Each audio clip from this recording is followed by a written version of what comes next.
નમસ્કાર વાલા વિદ્યાર્થી મિત્રો, કેપી કોચિંગમાં આપ સૌનું હાર્દિક સ્વાગત છે। વિદ્યાર્થી મિત્રો, આપણે જોઈ રહ્યા છીએ ધોરણ 6 વિષય ગણિત ગમ્મત પ્રકરણ 8 દશાંશ સંખ્યાઓ।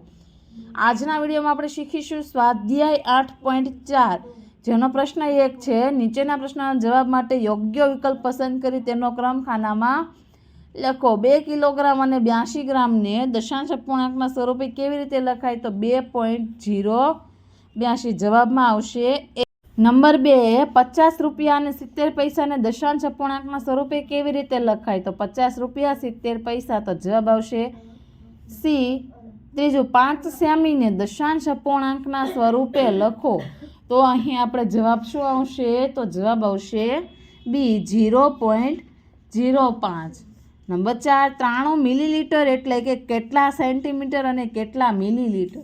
તો તેનો જવાબ આવશે ડી, 9 સેમી 3 મીમી। જોઈએ પ્રશ્ન 2, પ્રત્યેક વિધાન સાચું બને તે રીતે ખાલી જગ્યા પૂરો। તો પહેલું 9.0 સેમી એટલે 90 મિલીમીટર। બીજું 3.250 ગ્રામ એટલે કે 3 કિલોગ્રામ, 250 ગ્રામ। 88 મીટર એટલે કેટલા કિલોમીટર? તો 0.088। ત્યારબાદ પ્રશ્ન 3, વિભાગ એની માહિતીને વિભાગ બી સાથે સાચી રીતે જોડો। વિભાગ એ આપેલો છે, પહેલું 15 સેમી, તો સેમીને આપણે મીટરમાં ફેરવવા માટે જવાબ આવશે બી, 0.15 મીટર। બીજું 5 કિલોગ્રામ 15 ગ્રામ, તો જવાબ આવશે ડી, 5.015 ગ્રામ। ત્રીજું 5555 મીટર, તો એને આપણે કિલોમીટરમાં ફેરવીશું, તો જવાબ આવશે એ, 5 કિલોમીટર 555 મીટર। ચોથું 100 ગ્રામ, તો તેને આપણે જવાબ આવશે સી, 0.100 કિલોગ્રામ। પ્રશ્ન 4, દશાંશ ચિહ્નનો ઉપયોગ કરીને રૂપિયામાં દર્શાવો। 1 રૂપિયા બરાબર કેટલા પૈસા?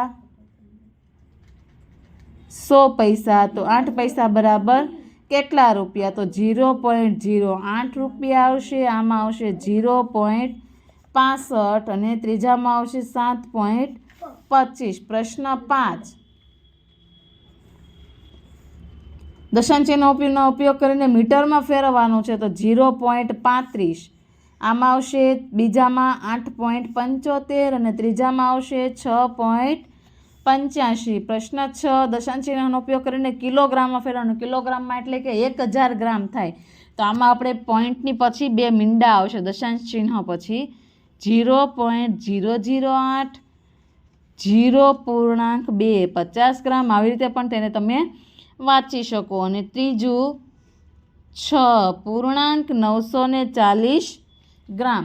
ચાલો નવું શીખીએ। દશાંશ અપૂર્ણાંકના સરવાળા અને બાદબાકી કરવાના છે, તે આપણે આગળના વિડીયોમાં શીખીશું।